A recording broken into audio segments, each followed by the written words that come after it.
দর্শক, পদ্মা নদীর তীরে একটি শহর আছে, যে শহরের বাতাসে মিশে আছে আমের গন্ধ, রেশম সুতো আর শত বছরের ইতিহাস এবং ঐতিহ্য। যে শহরের রাস্তায় হাঁটলে মনে হয় সময় একটু ধীরে চলে, সেই শহরের নাম রাজশাহী।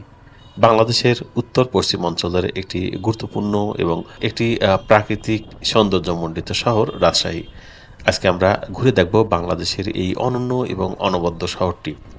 ইতিহাস, প্রকৃতি, সংস্কৃতি আর মানুষ সব মিলিয়ে রাজশাহী সত্যি এক আলাদা অনুভূতির নাম। রাজশাহী শহরের গোড়াপত্তন হয়েছিল মুঘল আমলে। পদ্মা নদীর তীর ঘেঁষে গড়ে ওঠা এই শহর একসময় ছিল বাংলার অন্যতম গুরুত্বপূর্ণ বাণিজ্য কেন্দ্র।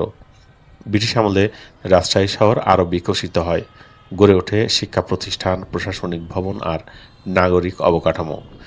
সেই ইতিহাসের সাক্ষী হয়ে আজও দাঁড়িয়ে আছে বরেন্দ্র রিসার্চ মিউজিয়াম, বাংলাদেশের অন্যতম প্রাচীন জাদুঘর। এখানে সংরক্ষিত আছে পাথরের শিলালিপি, মূর্তি এবং হাজার বছরের নিদর্শন, যা দেখলে মনে হয় ইতিহাস সরাসরি কথা বলছে আপনার সাথে। দর্শক, আমরা এখন যাচ্ছি রাজশাহী শহরের প্রধান যে রাস্তা, সেই রাস্তা দিয়ে যাচ্ছি। আমরা রাজশাহী শহরের বিন্দুর মোড় থেকে যে রাস্তাটি সোজা লক্ষ্মীপুর মোড়ের দিকে চলে গিয়েছে, সেই রাস্তা দিয়ে এগিয়ে যাচ্ছি। রাজশাহী শহরের আরেকটি সৌন্দর্য হচ্ছে পদ্মাঘাট।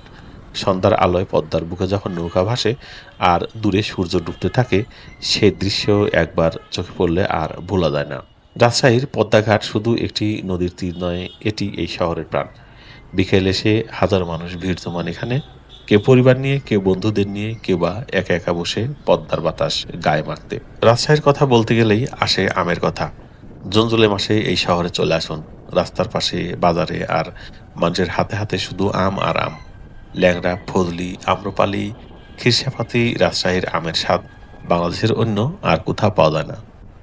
আম এখানে শুধু একটি ফল নয়, এটি রাজশাহীর একটি সংস্কৃতি।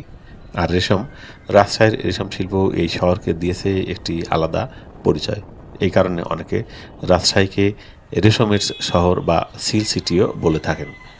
রাজশাহীর সিল্ক এখন দেশের গণ্ডি পেরিয়ে বিদেশে পরিচিত। এই শহরে এলে একবার হলেও সিল্কের বাজারে ঢু মারুন। রঙিন শাড়ি আর কাপড়ের সমাহার দেখে চোখ জুড়িয়ে যাবে। রাজশাহী বিশ্ববিদ্যালয় ক্যাম্পাস না দেখলে রাজশাহী ভ্রমণ সম্পূর্ণই অসম্পূর্ণ।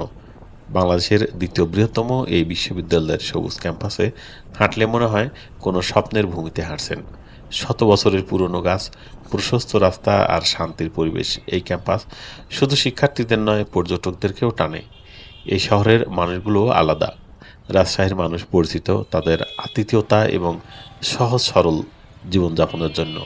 একটু চা খেতে বসুন, পাশের মানুষটি নিজ থেকেই গল্পে মাতিয়ে ফেলবেন। এখানকার জীবনের গতি ঢাকার মতো ছোট ছোট নয়। এখানকার জীবনের গতি কিছুটা ধীর, মানুষ সুন্দর এবং সুন্দরভাবে বাঁচতেও জানে। রাজশাহী শহর পরিষ্কার পরিচ্ছন্নতায়ও এগিয়ে। বাংলাদেশের এটি অন্যতম পরিষ্কার নগর হিসেবে রাজশাহী শহর বারবার স্বীকৃতি পেয়েছে। রাস্তাঘাট, পার্ক, নদীর তীর সবই একটা গুছানো ভাব। পদ্মার সেই ঢেউয়ের মতোই রাজশাহী শহরের গল্পেরও শেষ নেই। ইতিহাস আর আধুনিকতার মিলনে, আমের গন্ধে আর রেশমের স্পর্শে, পদ্মার হাওয়ায়, মানুষের উষ্ণতায় রাজশাহী সত্যি বাংলাদেশের এক অনন্য রত্ন। দর্শক, ঘুরতে ঘুরতে আমরা সবশেষে চলে এসেছি রাজশাহী শহরের একটি গুরুত্বপূর্ণ এবং ব্যস্ততম লক্ষ্মীপুর মোড়।